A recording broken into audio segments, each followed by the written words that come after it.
Okay so आज मैं explain करने जा रहा हूँ 2020 में रिलीज हुई एक Russian science fiction action movie को। इसका नेम है कोमा। हाँ, वही कोमा जिसमें ह्यूमन माइंड एक अनकॉन्शियस स्टेट में चला जाता है लॉन्ग टर्म के लिए। तो यहाँ एक क्वेश्चन आता है कि आखिर कोमा के स्टेज में ह्यूमन माइंड, उसका ब्रेन एग्जैक्टली क्या सोच रहा होता है, माइंड में आखिर क्या चल रहा होता है। तो डायरेक्टर ने इसी क्वेश्चन को उठा के उसमें अपनी इमेजिनेशन का छौका लगा के इस मूवी को बना दिया। और अगर पहले रिव्यू की बात करें तो हाँ, मूवी की स्टोरी अच्छी है, वीएफएक्स भी ठीक ठाक हैं, overall one time watch movie तो है।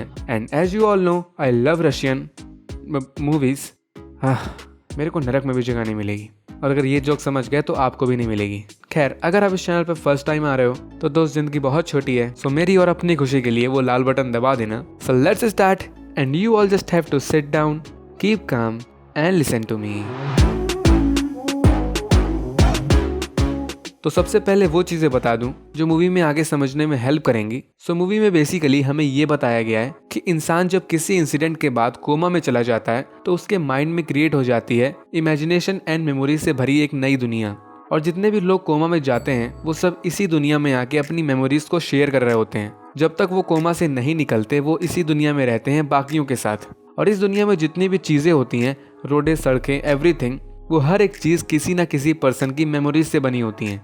और यहाँ पर जो भी इंसान आते हैं, यहाँ आने के बाद वो अपना नेम और अपना पास्ट भूल जाते हैं। और इस दुनिया का टाइम बाहर की दुनिया के टाइम से अलग चलता है। और जैसे हर एडवेंचरस दुनिया में कोई विलन होता है, सेम इस दुनिया में भी एक विलन होता है। एक नहीं, एक्चुअली बहुत होते हैं। इनको बोलते हैं रीपर्स, ग्रिम रीपर्स।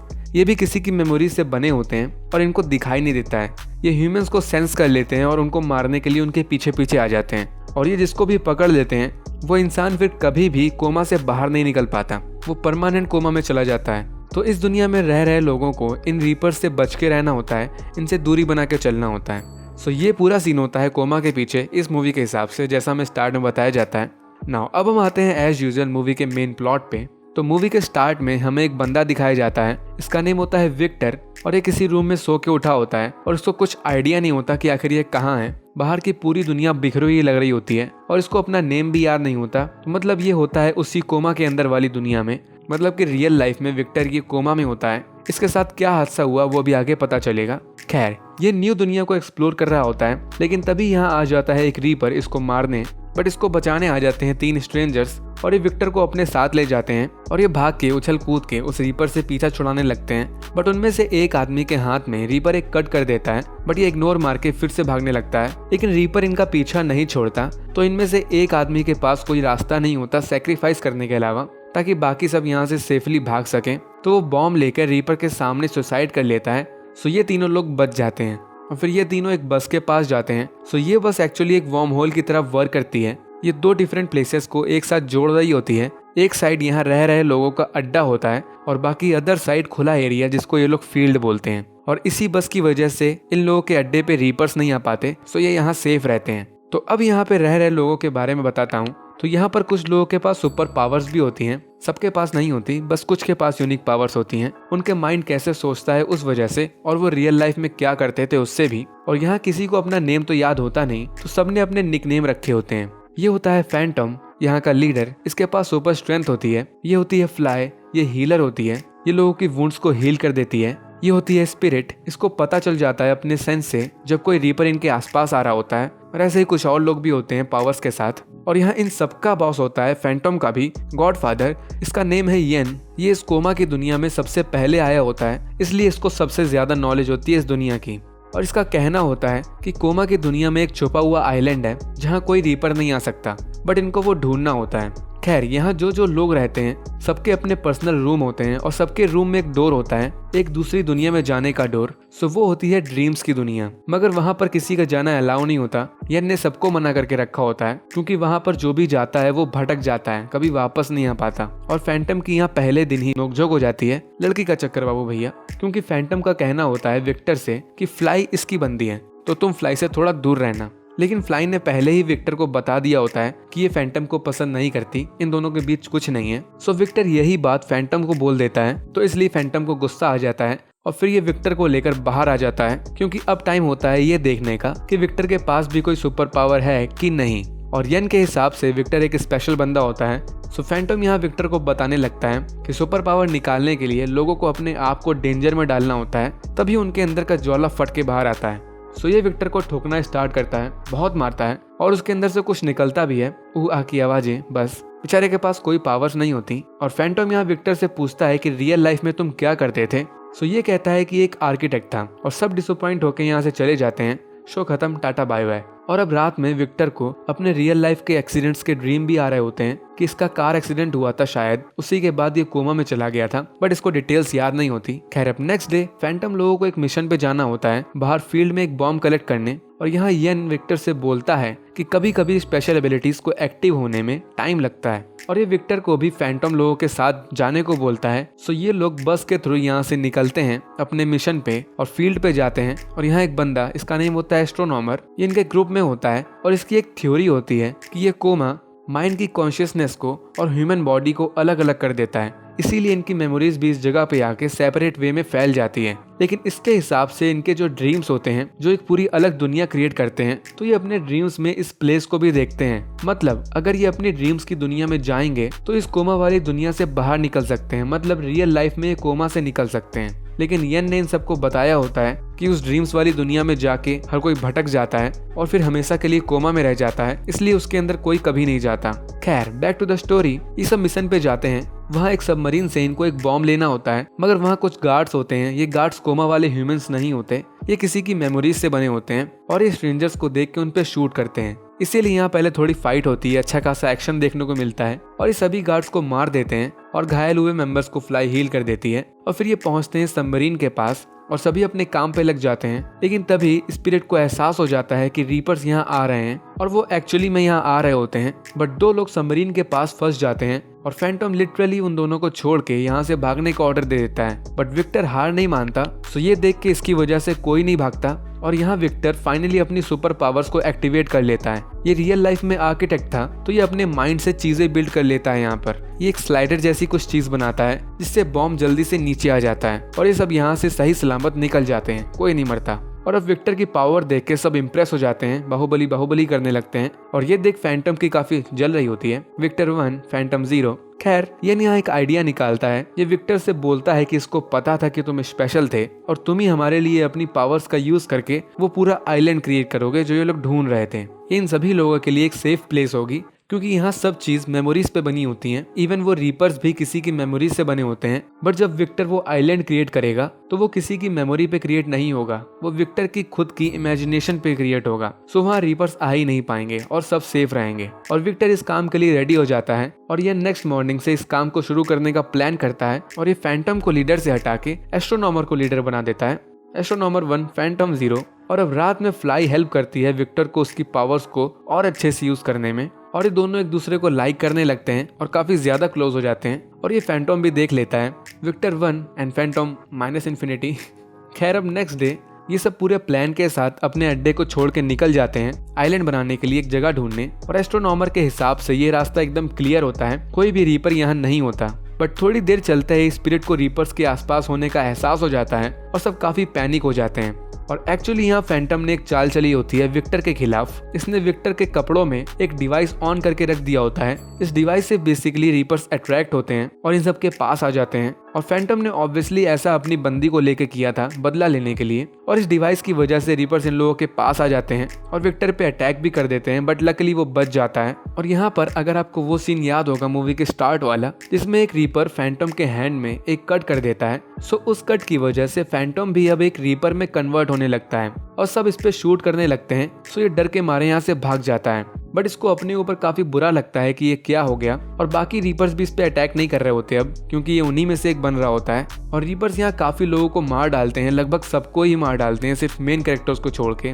ऑब्वियसली। और यहाँ पर विक्टर के साथ कुछ वियर्ड होने लगता है, क्योंकि ये एक्चुअली रियल लाइफ में अपने कोमा से बाहर आ जाता है। और इस पॉइंट में खुलता है मूवी का मेन सस्पेंस, मेन मिस्ट्री। तो इसको ध्यान से सुनना, काफी तगड़ा दिमाग है। ऐसा लगता है कि यहाँ से कोई दूसरी मूवी स्टार्ट हो गई। तो मैं अब आपको सब बताता हूँ विक्टर के बारे में, कोमा के बाहर वाले विक्टर के बारे में।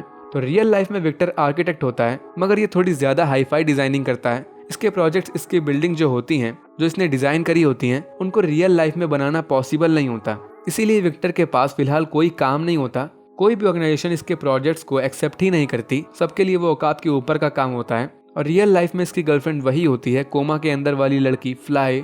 अभी कुछ सेकंड्स के लिए कोमा वाली पूरी स्टोरी भूल जाओ। सो फ्लाई भी विक्टर से काफी परेशान हो चुकी होती है क्योंकि ये नल्ला होता है, कोई इसको हायर नहीं करता, तो इसका ब्रेकअप होने ही वाला होता है। बट तभी एक सीक्रेट ऑर्गेनाइजेशन, इसका नेम होता है the foundation of eternal life, इसकी तरफ से विक्टर को ऑफर आता है अपने साथ काम करने के लिए। उनको विक्टर की डिजाइन करी हुई बिल्डिंग्स पसंद आ गई होती हैं, तो वो उसको बिल्ड करना चाह रहे होते हैं और इसीलिए विक्टर को वो अपने यहाँ मिलने के लिए बुलाते हैं। और ये अपनी गर्लफ्रेंड के साथ उस जगह जाता है और इसकी गर्लफ्रेंड इसको मना कर रही होती है वहां जाने से। ये ऑर्गेनाइजेशन इसको सही नहीं लग रही होती और उन्होंने एडवांस पेमेंट भी नहीं दी होती विक्टर को।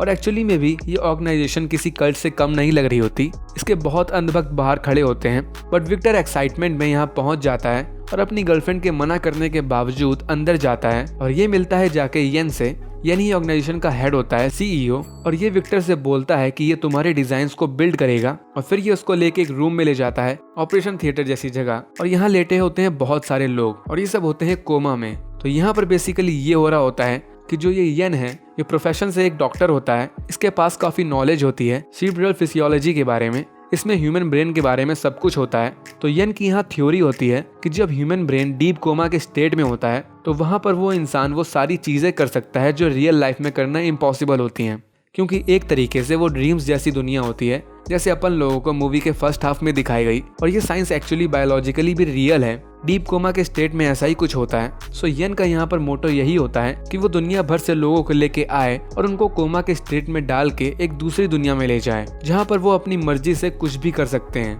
इसीलिए इसने एक कल्ट जैसा बनाया होता है कि इसके एक इशारे करते ही लोग अपनी मर्जी से इस कोमा के स्टेज में आने के लिए राजी हो जाएंगे। और इसीलिए ये रियल लाइफ वाली दुनिया से ऐसे टैलेंटेड लोगों को इकट्ठा कर रहा होता है जो उस कोमा के अंदर वाली दुनिया में अपनी क्रिएटिव इमेजिनेशन से जहर जहर चीजें बिल्ड कर सकें। और बाकी जो लोग यहाँ लेटे होते हैं कोमा के स्टेट में, वो सब वही कोमा के अंदर वाली दुनिया के लोग होते हैं, फैंटम स्पिरिट यही सब। और इसीलिए इसने विक्टर को बुलाया होता है क्योंकि ये रियल लाइफ में अपनी बिल्डिंग्स को तो क्रिएट नहीं कर पाएगा, लेकिन कोमा के अंदर वाली लाइफ में कुछ भी बिल्ड कर सकता है। लेकिन विक्टर इस आइडिया से खुश नहीं होता, क्योंकि खुद सोचो, रियल लाइफ छोड़ के अपनी ड्रीम्स की दुनिया में अपनी लाइफ कंटिन्यू करें तो काफी क्रीपी और काफी वियर्ड है ये चीज। हालांकि फ्यूचर का कोई भरोसा नहीं, आगे जाके ये पॉसिबल भी हो सकता है। खैर, ये लोग विक्टर से जबरदस्ती करने लगते हैं, लेकिन ये यहाँ से भाग जाता है और अपनी गर्लफ्रेंड के साथ कार में बैठ के निकल ही रहा होता है। बट तभी इनका एक्सीडेंट हो जाता है और यही एक्सीडेंट था जिसके ग्लिम्स कोमा के अंदर वाली लाइफ में विक्टर को आ रहे थे। सो ऑर्गेनाइजेशन के लोग इन दोनों को अपने साथ उठा के उसी रूम में ले आते हैं और इनको डीप कोमा के स्टेट में भेज देते हैं।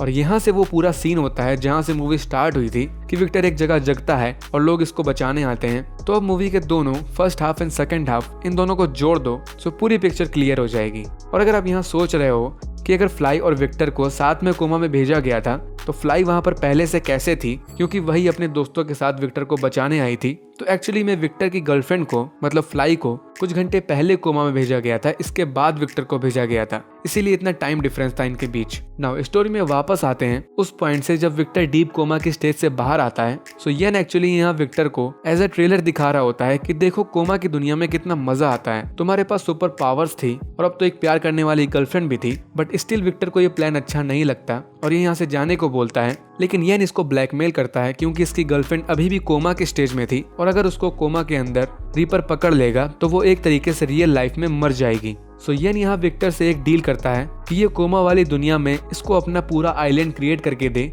और बदले में येन सबको छोड़ देगा, मतलब सबको कोमा से बाहर निकाल देगा। सो विक्टर ये एक्सेप्ट कर लेता है और अगेन कोमा में जाने के लिए रेडी हो जाता है। मगर यहाँ येन एक बात बता देता है विक्टर को कि कोमा के अंदर वाली दुनिया में भी एक रास्ता है, एक गेट है जिसके थ्रू जाने से तुम रियल लाइफ में डीप कोमा से बाहर निकल सकते हो, जिस तरह येन खुद निकल के आता है। फिर ये दोनों कोमा की दुनिया में री एंटर करते हैं और विक्टर उसी रूम में जगता है और इस बार इसको सब याद रहता है बाहर की दुनिया के बारे में, क्योंकि येन ने ऐसा किया होता है। इसको बस अपना काम खत्म करके यहाँ से निकलना था और विक्टर अपनी पावर्स का यूज करके अपनी गर्लफ्रेंड्स और अपने दोस्तों को ढूंढता है और ये सबको बता देता है कि ये सब एकदम झूठ है, बाहर एक रियल दुनिया है। येन ने जबरदस्ती सबको यहाँ ला के फंसा दिया है और सबको धीरे धीरे करके अपने रियल लाइफ के बारे में याद भी आने लगता है। और फिर येन यहाँ आता है और विक्टर की जो डील हुई थी ये वही करता है, इसके लिए पूरा बड़ा सा शानदार आइलैंड क्रिएट करके देता है। और अब यन की बारी थी इन सबको यहाँ से बाहर भेजने की, बट ये ऐसा नहीं करता। इसको एक डर होता है, इसका कहना होता है कि ये तुम सबको कोमा के बाहर रियल लाइफ में नहीं भेज सकता, क्योंकि तुम सब अब जानते हो दोनों दुनिया के बारे में, और तुम फिर ये सीक्रेट बाहर जाके सबको बता दोगे